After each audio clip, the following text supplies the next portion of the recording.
Big Boss Telugu season 8 house మొత్తం సోనియా గుప్పెట్లో ఉందని మీకు కూడా అనిపించిందా? మీకు గనక అనిపిస్తే మీ అభిప్రాయాలను అయితే కామెంట్స్ రూపంలో తెలియజేయండి. అసలు ఇలా ఎందుకు అనాల్సి వచ్చిందో మనమైతే ఇప్పుడు క్లియర్గా మాట్లాడుకుందాం. బిగ్ బాస్ 8 హౌస్ మొత్తంలో చూసుకున్నట్లయితే స్ట్రాంగెస్ట్ ప్లేయర్స్ ఎవరైతే ఉన్నారో, అంటే అబ్బాయిల్లో స్ట్రాంగెస్ట్ ప్లేయర్స్ ఎవరైతే ఉన్నారో వాళ్ళందరూ కూడా సోనియా గుప్పెట్లోనే ఉన్నారు. అలాగే స్ట్రాంగెస్ట్ లేడీ కంటెస్టెంట్స్ కూడా సోనియా మాటే వింటున్నారు.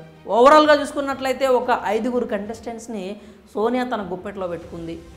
దానివల్ల ఏమవుతుందంటే హౌస్ మొత్తంలో కూడా ఆవిడ ఏదైతే అనుకుంటుందో అదే జరుగుతోంది. ఆఖరికి టాస్కులు కావచ్చు, లేదంటే ఇంటి పనులు కావచ్చు, లేకపోతే అలా కూర్చొని పిచ్చాపాటి మాట్లాడుకుంటున్నా కానీ తాను ఏదైతే చెప్పాలనుకుంటుందో అది మాత్రమే కంటెస్టెంట్స్లోకి అయితే వెళ్తూ ఉంది.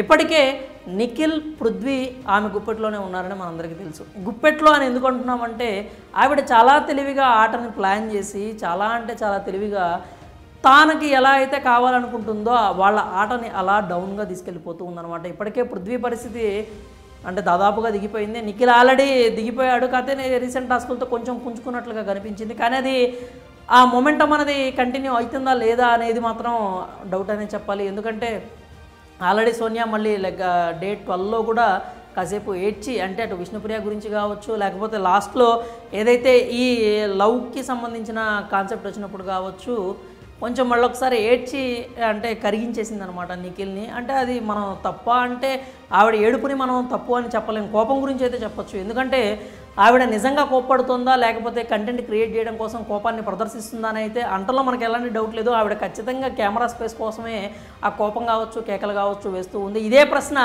శేఖర్ భాష కూడా అడిగాడు. అంటే మాట్లాడుతూ ఉన్నప్పుడు బెడ్రూమ్లో ఉన్నప్పుడు మనోడు కూడా వ్యక్తపరిచాడు అన్నమాట ఈ క్వశ్చన్. నిజంగానే సోనియా కోపం వచ్చిందా లేకపోతే కోపాన్ని నటిస్తోందా అని చెప్పి ఆ మాట అన్నప్పుడు వెంటనే పక్కనే ఉన్న యష్మి కూడా లేదు సడన్గా వచ్చింది, అవి నిజమైన భావాలే కావచ్చు అని చెప్పి స్పష్టమైన తెలుగులో ఒక పదాన్ని కూడా వాడేసి యష్మి అయితే చెప్పింది. ఎందుకంటే యష్మి కూడా సోనియా గుప్పెట్లోనే ఉంది అని అనటంలో ఎలాంటి డౌటు లేదు. ఇంకా మేల్ కంటెస్టెంట్స్లో బాగా ఆడే వ్యక్తి, అలాగే టీంని గెలిపించే వ్యక్తి ఎవరైనా ఉన్నారంటే అభయ్ అనే చెప్పాలి. అభయ్ కూడా యష్మి ఎలాగైతే మన సోనియా గుప్పెట్లోకి వచ్చేసిందో అలాగే అభయ్ ఫస్ట్ నుంచి కూడా సోనియాతో కలిసే ఉంటున్నారు. ఎందుకంటే వాళ్ళకి బయట కూడా కాస్త పరిచయం ఉంది, తెలుసు. కాబట్టి సోనియా ఏదంటే అభయ్ కూడా అదే అంటాడు. సోనియా కనుక విష్ణుప్రియ చీప్గా రెచ్చగొడుతుంది, జనాల్ని చీప్ కామెంట్స్ చేసి దినంగా అభయ్ కూడా అవును అంటాడు. ఎందుకంటే సోనియా తానా అందంటే అభయ్ కూడా తందానా అంటున్నాడు. అది ఎంత నెగిటివిటీ అవుతుంది అనేది అభయ్ కూడా గుర్తించట్లేదు. ఎందుకంటే అభయ్ చాలా ఇంటలెక్చువల్గా కొంచెం మెచ్యూర్డ్గా మాట్లాడే వ్యక్తిలాగా అనిపించాడు స్టార్టింగ్లో. కానీ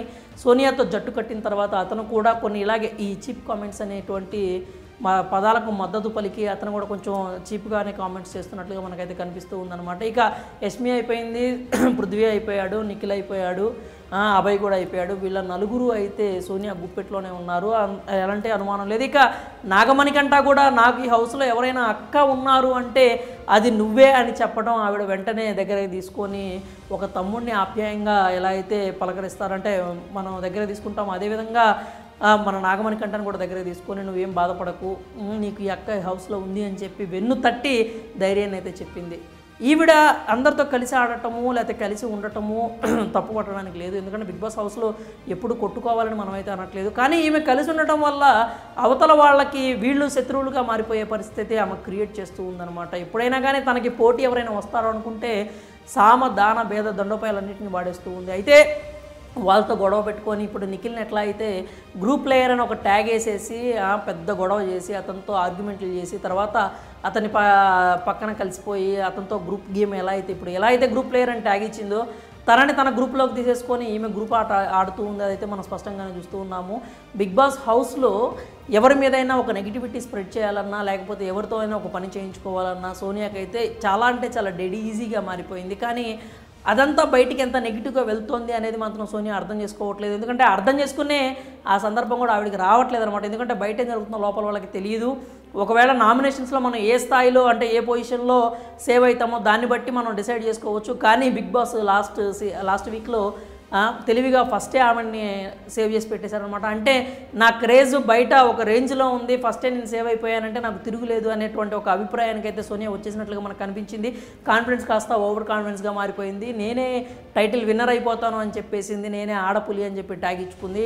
ఇక్కడ హౌస్లో ఉన్న అమ్మాయిలు ఎవరు నాకు సాటి రారు అని ఫిక్స్ అయిపోయింది. అందుకే అబ్బాయిలతో కలిసి వాళ్ళతో గేమ్ ఆడుతూ అలాగే వాళ్ళనైతే తన దగ్గర తన గుప్పెట్లో అనుకున్నట్లుగా పనులు చేసేలాగా మార్చేసుకుంది. అమ్మాయిలకు సంబంధించి విష్ణుప్రియ స్ట్రాంగ్గా ఉంటే విష్ణుప్రియ మీద ఒంటికాల మీద వెళ్తూ ఆమెతో గొడవలు పడుతూ ఆమెను నెగిటివ్ చేసే ప్రయత్నం అయితే ఇప్పటికీ చేస్తూనే ఉంది. ఇంకా సీత అంటే సీతతో స్ట్రైట్గా వెళ్తే సీత గట్టిగా ఇచ్చి పడేస్తుంది తెలుసు కాబట్టి ఆల్రెడీ నామినేషన్స్లో కూడా ఆ ఎక్స్పీరియన్స్ అయితే అయింది కాబట్టి సీతతో మాత్రం మంచిగా ఉంటూ మంచిగా తన వైపుకు తిప్పుకునే ప్రయత్నం అయితే సోనియా చేస్తున్నట్లుగా మనకి ఆట చూస్తే అర్థమైపోతూ ఉంది. ఓవరాల్గా చూసుకున్నట్లయితే సోనియా హౌస్ మొత్తాన్ని తన గుప్పెట్లో పెట్టేసుకుంది అనే చెప్పాలి. ఎందుకంటే ఆమె దగ్గర ఒక 5గురు ఆమె చెప్పింది విన్నా కానీ దాదాపుగా మిగిలిన వాళ్ళు కూడా ఆమెకి నచ్చింది చేసుకునేలాగా మలుచుకునే టాలెంట్ అయితే ఆమెకుంది. ఓవరాల్గా చూసుకున్నట్లయితే సోనియా ఆట తీరును మనం మొత్తానికి నెగిటివ్గా మాట్లాడడానికి కూడా లేదు. ఎందుకంటే తను ఒక పక్క ప్రణాళికతో హౌస్లోకి వచ్చింది. ఆ ప్రణాళికని చాలా బాగా ఎగ్జిక్యూట్ చేస్తుంది. అలాగే తను అనుకున్నది సాధించే దిశగా వెళ్తుంది. కాకపోతే అది పాజిటివ్ వేలో లేదు, నెగిటివ్ వేలో ఉంది. ఆ ఒక్క విషయాన్ని మాత్రం అర్థం చేసుకోలేకపోతుంది. అంతే, ఇంకా అంతకు మించి ఏం లేదు. మరి సోనియా ఆట తీరు మీకు ఎలా అనిపిస్తుంది? నిజంగానే నేను చెప్పినట్లుగా హౌస్ మొత్తాన్ని ఆమె గుప్పెట్లో పెట్టుకుంది. హౌస్ మొత్తాన్ని కదా, సీజన్ మొత్తం కూడా ఆమె గుప్పెట్లోనే ఉందని మీకు అనిపిస్తుంటే కనుక మీ అభిప్రాయాలను అయితే ఖచ్చితంగా కామెంట్స్ రూపంలో తెలియజేయండి.